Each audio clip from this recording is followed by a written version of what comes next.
তার মধ্যে আমাদের বিবেকানন্দ ক্লাব দীর্ঘ প্রায় 40 বছরের উপর আমরা ফুটবল জগতের সঙ্গে আমরা জড়িত।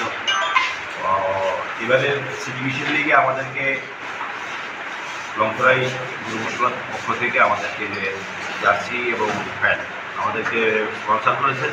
তো আমরা আশা করবো তাদের মতো যারা এই রাজ্যের বিভিন্ন ব্যবসায়ীরা আছেন তারা সবসময় ফুটবল জগৎ এবং বিভিন্ন ক্রীড়া জগৎকে সাহায্য করে এবং এই রাজ্যের যুবকদেরকে মাঠমুখী করার জন্য সাহায্য করবেন। এবং পাশাপাশি লংতরাইবেরির যিনি কর্ণধার আছেন ওনাকে আমরা অনেক অনেক ধন্যবাদ জানাচ্ছি, কারণ এই প্রত্যেকটা সামাজিক কাজে উনি সবসময় থাকেন। আমাদের কথায় উনি সারা দিয়ে আমাদেরকে সাহায্য করেছেন, তার জন্য আমরা ক্লাবের পক্ষ থেকে কৃতজ্ঞতা স্বীকার করছি।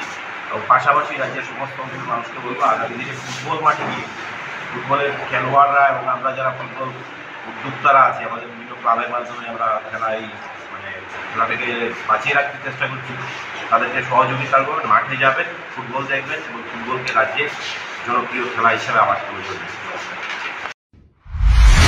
Exponent Consultancy and Winning Edge আয়োজন করছে 18তম শিক্ষা মেলা এডুমিলিউ 2024। আমাদের যুবদের ভারত এবং বিদেশে প্রতিষ্ঠিত ক্যারিয়ার প্রদানের উদ্দেশ্য নিয়েই আয়োজিত হচ্ছে এক অনন্য শিক্ষা মেলা। এই বছর এই লক্ষ্য নিয়েই জাতীয় ও আন্তর্জাতিক স্তরেও এই মেলা সংগঠিত হবে আগরতলা, ধর্মনগর, সাবরু, বিলোনিয়া, পশ্চিমবঙ্গ, নেপাল ও বাংলাদেশে। সবার সাদর আমন্ত্রণ। 8 এবং 9 জুন চিলড্রেন্স পার্ক, আগরতলা।